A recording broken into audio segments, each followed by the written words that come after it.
Hello my dear students, today's lesson is about the past perfect tense and let's see the definition of the past perfect tense. The past perfect tense is used to show that something happened before another action in the past. Okay, it is used to make it clear that one event happened before another in the past. It can also be used to show that something happened before a specific time in the past. Okay, so it shows that an action took place once or many times before another action, another work started at the particular specific point in the past. So this tense tells us that one action, one event was done before the other work started. So let's see the example. I had gone to the market.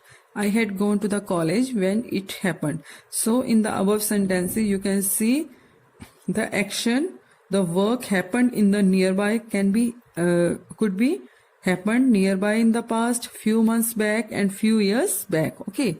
So the action happened in the past. So there are several situations where the past perfect tense can be used. It is used to express an action completed before a certain moment in the past. It tells us about the action that was completed before a particular moment in the past. For example, at 5 p.m. the match had ended. Okay, you can see here 5 p.m. So this is a particular moment in the past.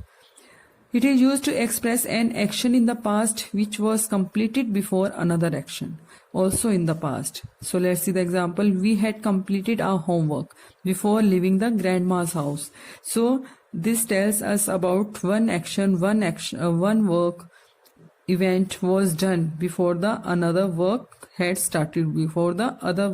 started. Okay. It is used to express unfulfilled desire of the past. It is used to tell us about the desires that was not fulfilled in the past time. For example, I wish I had worked harder for my exams, but I didn't. Okay, so there is an unfulfilled desire.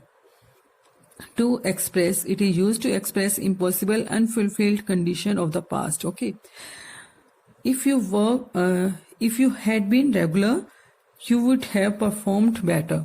So the condition which could not be in this sentence, you can see the condition which could not be fulfilled and they were difficult.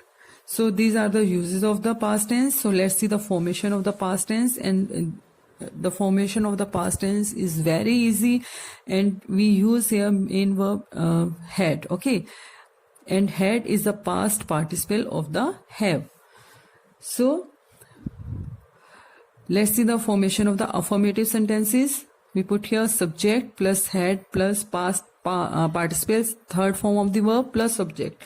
So this tense is expressed which the verb form had plus past participle, third form of the verb. So let's see the example. I had lost my camera. They had bought a new car.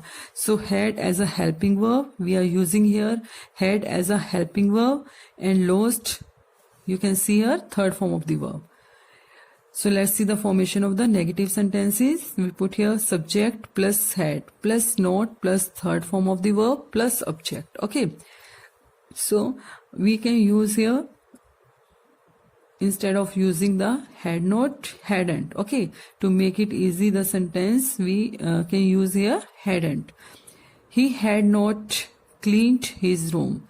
I had not bought a new camera. So we can write here I hadn't bought a new camera. Okay, so let's see the formation of the interrogative sentences. We will use here had plus subject plus third form of the verb plus object, and after that question mark, because this is the formation of the interrogative sentence.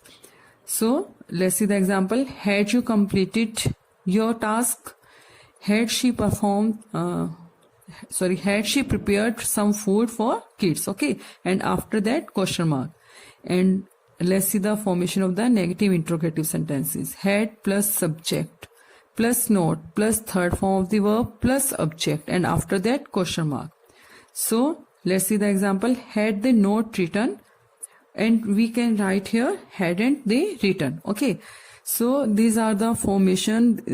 These are the formation of the past tense, and I hope you must have understood this tense easily. Okay, thank you.